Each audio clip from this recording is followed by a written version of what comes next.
Many thanks, Professor, for the introduction. So today I would like to show you some experimental and theoretical investigation that we carried out about FRCM composite system exposed to elevated temperature. So this is the outline of the presentation. I will start with a brief introduction about the potential of FRCM for civil engineering application. And then, I'll show you some of the results that we obtained both experimentally and theoretically. And I will finish with some concluding remarks. So, as you may know, FRCM material are being increasingly used for several civil engineering applications, with particular interest in the strengthening of degraded reinforced concrete or masonry structure. And this is mainly due to the advantages that this composite system offer over traditional material. For instance, lightness, high strength, quick and easy installation, low thermal conductivity, and reduced maintenance cost.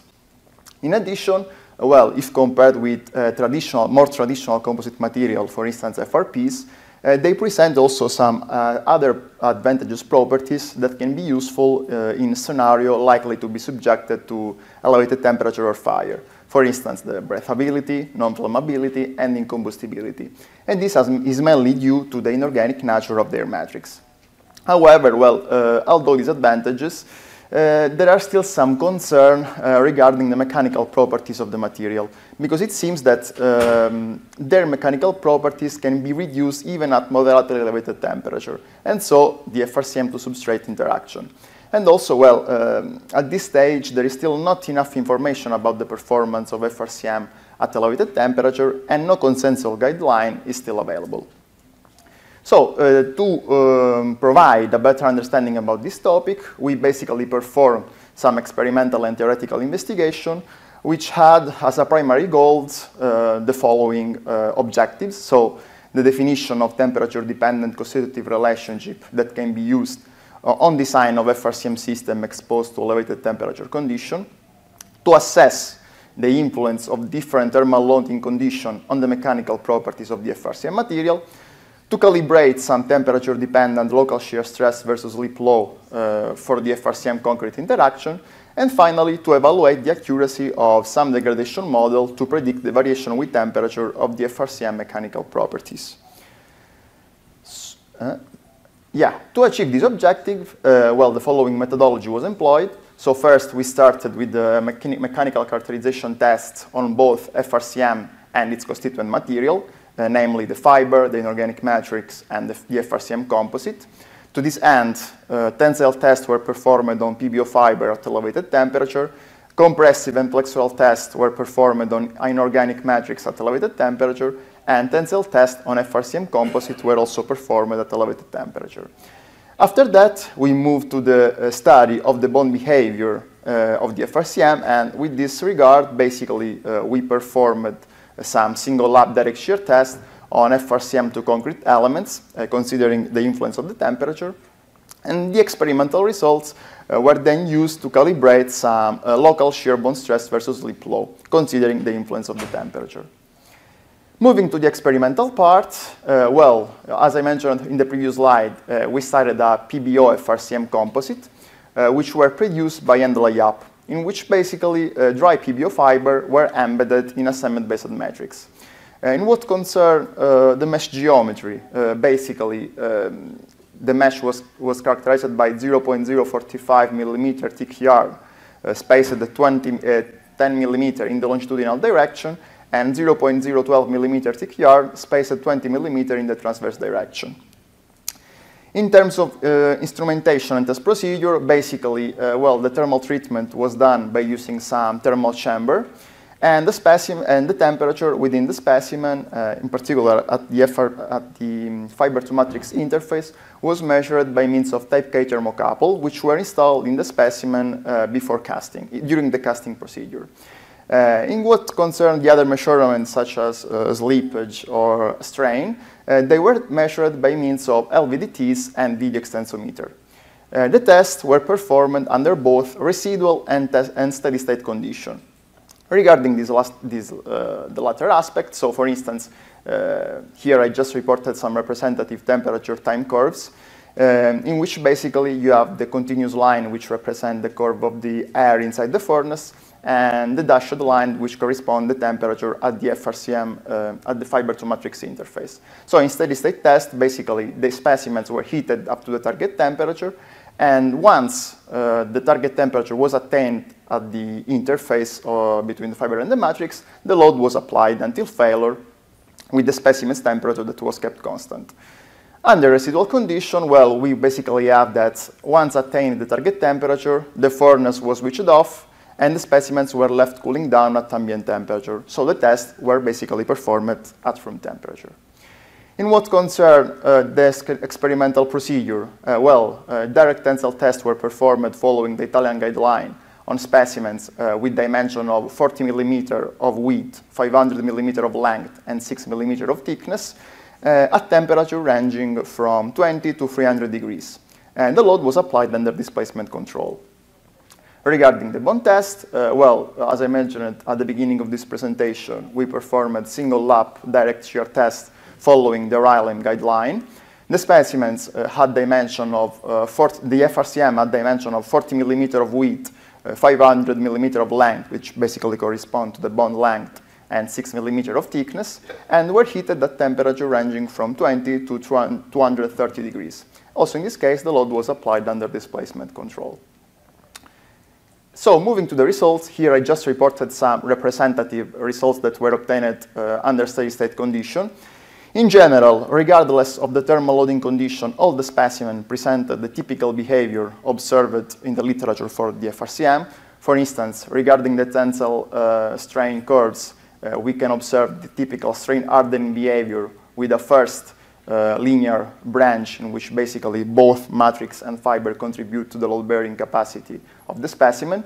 A second branch with a reduced stiffness, which is mainly associated with the crack development stage within the matrix. And the final linear stage in which basically the tensile properties of the fiber are the main parameter that govern this phase. Then regarding the bond slip curves, also in this case we can see an initial linear branch, which then we can see a sort of increase of the degree of nonlinearity next to the bond strength, which can be mainly associated to both friction among the filament and microcrack occurring at the fiber-to-matrix interface. After reaching the bond strength, we have a steep drop of the bond stress after reaching a plateau, in which basically we have the sole contribution of the friction between the fiber and the matrix to the load applied. Then here, I just reported the variation of the bond strength and tensile strength as a function of the temperature. And here we can see that the results are completely different depending on the thermal loading condition. For instance, for the tests that were performed under residual condition, so basically we applied, we conditioned the specimens and then we tested them at room temperature. The variation of the mechanical properties in both cases seems to be relatively limited, especially within the temperature ranging from 20 to 200 degrees. And according to some studies that were performed also on the material, at the material level, microscopic level, this can be mainly due to thermophysical and thermochemical changes occurring within the matrix, which create a sort of confining effect which improve the fiber-to-matrix interaction. However, the same does not apply for the test performed under steady-state condition. In fact, here, the reduction are drastic. Already, I would say at relatively low temperature, because at 85 degrees, we can see that the tensile strength is reduced already of 20%, whereas, for the bond strength, the reduction is even higher. In fact, I think that the bond strength is next to, the retained bond strength is almost 70% compared to ambient temperature results. And if we go for higher temperature, the reduction becomes even steeper. In fact, for instance, for the bond strength, we can see that at 150 degrees, we have reduction of almost 60%. So it seems that the thermal loading condition, it's a key parameter governing the variation with temperature of the mechanical properties of the composite. And what just reported in the previous slide was also observed, this different behavior in terms of variation of the mechanical properties, it is also observed in terms of crack pattern. For instance, with the tensile test, we can see that within the temperature range from 20 to 200 degrees, we have a sort of progressive increase of the cracks, so suggesting this sort of improvement of the fiber-to-matrix interaction. However, well, at 300 degrees, the number of cracks significantly reduced, which is consistent with the significant reduction observed at that temperature. On the other hand, in what concerns the steady-state test, well, we can see a progressive reduction of the number of cracks with increasing temperature, which is consistent with the progressive reduction of the tensile properties with increasing temperature. Yeah. In what concerns the bond test, well, in this case, in general, the failure mode involved always the slippage of the fiber within the matrix, with no significant tensile crack occurring in the matrix, neither on the PBO fiber, with the value of exploitation ratio, so the ratio between the axial stress developed in the bond test and the axial strength of the PBO fiber, being always lower than 1. Then, moving to the theoretical investigation, well, we first started with the study of some degradation model. These were basically originally formulated for FRP material, and our objective was to assess their suitability also for FRCM material. So in this study, we evaluated the 4 different models, so the one developed by Bisbee, the one developed by Gibson, Wang, and Maillot. And basically, in this equation, you can see that this equation basically allows to determine the variation of a generical mechanical properties P as a function of temperature. In this equation, you can see this parameter Pu and Pr, which basically, for instance, Pr correspond to the normalized average property obtained at the highest temperature, whereas Pu represent the normalized average properties at 20 degrees. And then we have basically some shape factor, for instance, this B, C, A, tau S, Ts, Km, which basically are calibrated with the objective of minimizing the absolute mean percentage of error with respect to the experimental data. And here you can see the results that we obtained. In general, for both residual and steady-state tests, this 4 model seems to present relatively good agreement with the experimental results, with the value of the AMP value ranging between 5.79 to 8.72%. Then we try to use the experimental data to calibrate some local bond stress versus slip law. Here you have the differential equation that govern the bond phenomena. And basically, well, the following two equation branch were used for the pre-peak and the post-peak, in which basically the main goal was to calibrate this alpha SM and minus alpha 1 to the experimental data. To do this, basically, a numerical computational code developed by Azevedo et al. Was used to calculate the optimal set of the aforementioned parameter with the objective of minimizing the sum of the difference between the areas of experimental and numerical load slip curves.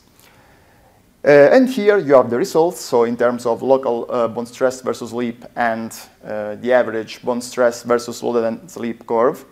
In general, as you can see here, it is confirmed that with increasing temperature we have a progressive reduction of both bond strength and stiffness.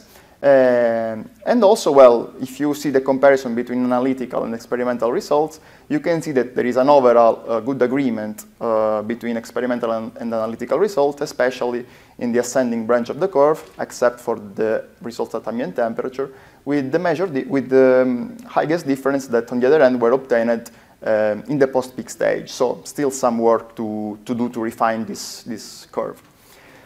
Finally, based on what we just reported in the previous slide, the following main conclusion can be drawn.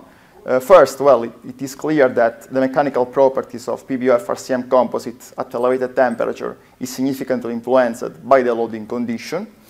In general, PBO-FRCM system tested under steady-state condition exhibit much steeper reduction in the mechanical properties compared to the specimens tested under residual condition. In general, for both cases, the degradation of the shear bond strength with temperature is steeper compared to that of the tensile strength. The proposed degradation model are able to simulate with relatively good accuracy the variation with temperature of the PBO-FRCM mechanical properties.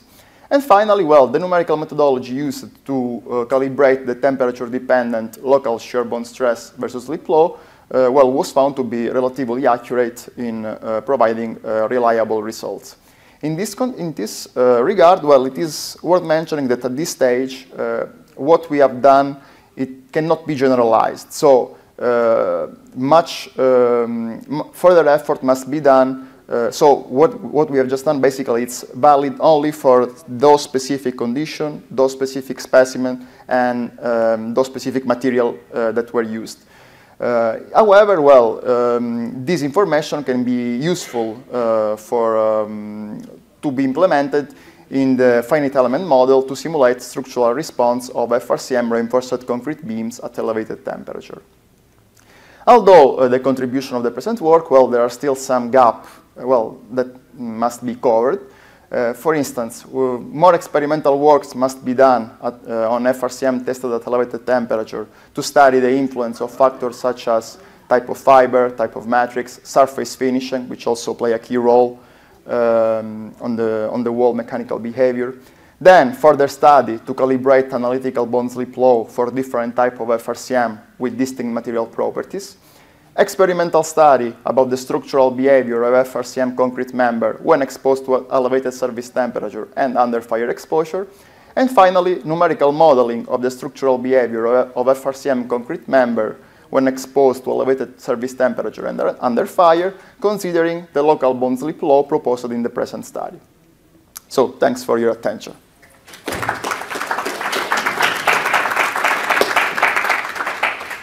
Thanks for an excellent presentation, and we certainly have time for some questions. So. Thank you very much. That's a great work. Thanks. Okay. I assume you use Xylem. The BPO fiber was Xylem. Yeah. Yeah. I didn't see anywhere you mentioned about the tensile testing you did. I didn't see anywhere you mentioned about the resin.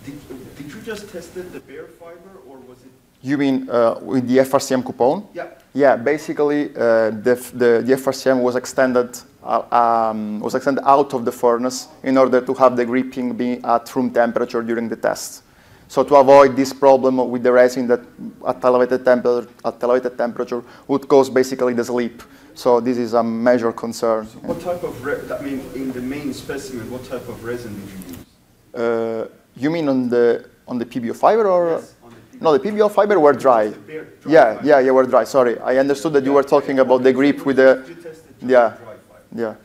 And you didn't measure the modulus because Xylem has a very high modulus of. Well, the PBO fiber has an elastic modulus around 230 gigapascal. Yeah. The manufacturer said 2000. So you didn't see any drop in the. Yes, huge. Well, depends. Under residual condition, you see relatively, I would say, negligible reduction up to 200 degrees.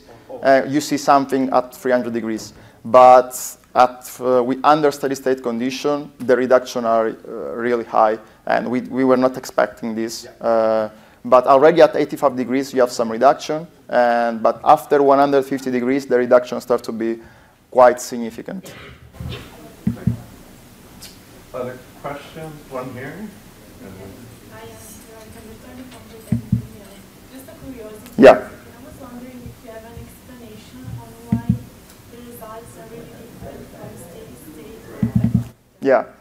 Well, I think that one reason could be that for under residual condition, you have, for instance, some thermophysical or thermochemical changes, for instance, the thermal shrinkage for this temperature range, which may create a sort of confining effect and that improve the distribution of the load during the test, and then this is also reflected in terms of variation of the mechanical properties. Under steady state condition, but as I was saying to our colleague, the main difference, it is also related to the variation of the mechanical properties of the constituent material, because on the PBO fiber, under residual condition, the variation of the mechanical properties is relatively limited, but under steady state condition, the variation starts to be significant. And also, in what concerns the inorganic matrix, it's the same. So if you combine these two aspects, with the addition of the reduction of the interaction between the fiber and the matrix at elevated temperature under steady state condition. This, in my opinion, is the, and also I think that at, well, within the temperature ranging from 230 to 300, you can also have some problem related to the dehydratation of the inorganic matrix, which may affect the results. Question here. I have a related question to that answer. You mentioned your research is only for the testing, for that, but the application, the drawings to the application of that retrofitting before fire, or well, this is after fire? No. Well, you have both two scenarios basically, because for under residual condition, this can be, for instance, a scenario that can be related to, well, the temperature are relatively low for a fire event. But it can be, for instance, associated to a nearby fire incident, or can be maybe the case of an industrial application in which you have high elevated temperature condition. On the other end, regarding the steady state condition, well, although the temperature are lower than a fire scenario, well, you still need these properties even for FE model, but also, well, when you have the fire, the temperature is not always...